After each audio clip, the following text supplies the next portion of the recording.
देवभोग विकास खंड का आयुर्वेदिक औषधालय खोकसरा बदहाली की मार झेल रहा है।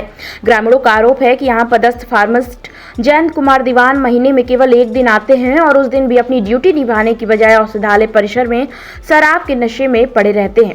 अगले ही दिन वो लौट जाते हैं और फिर पूरे महीने दिखाई नहीं देते। यह स्थिति कई वर्षों से बनी हुई है, लेकिन अब तक किसी अधिकारी ने कोई ठोस कार्यवाही नहीं की। मरीजों का कहना है कि दवाइयां उपलब्ध होने के बावजूद उन्हें सही इलाज नहीं मिल पाता और फार्मासिस्ट की लापरवाही के कारण वे आयुर्वेदिक चिकित्सा सुविधाओं से वंचित हो रहे हैं। खोकसरा जैसे ग्रामीण क्षेत्र में यह केंद्र एकमात्र आयुर्वेदिक उपचार स्थल है, लेकिन जब कर्मचारी ही जिम्मेदारी से मुंह मोड़ ले तो ग्रामीणों का भरोसा तंत्र पर से उठना स्वाभाविक है।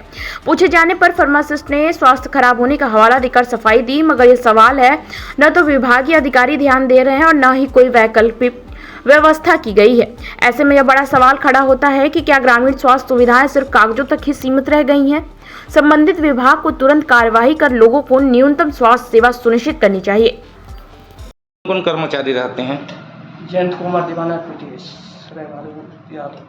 आप क्या काम करते हो? मैं साफ सफाई कर रहा हूँ। तो यहीं अब तक के कोई सरकारी कार्यालय में किसी भी कर्मचारी नहीं दिख रहा है? वो तो पड़ा है उसका कमरा में पड़ा है उसका। तो कितना बजे उनका ड्यूटी है? वो फार्मासिस्ट जानेगा। मैं यहाँ घुटने के दर्द का मालिश करने के तेल के लिए आया था और डॉक्टर तो उसका केबिन बैठा नहीं है। और जब सुपर को पूछा तो डॉक्टर कहाँ है भाई, बोले तो डॉक्टर सुपर बोला कि डॉक्टर उसका रूम में सोया हुआ है।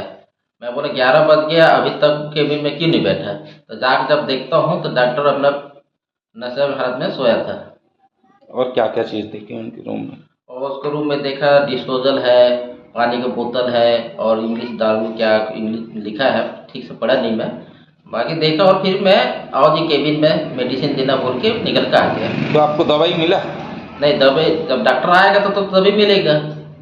बाकी अन्य खबरों के लिए देखते रहिए शेष खबर।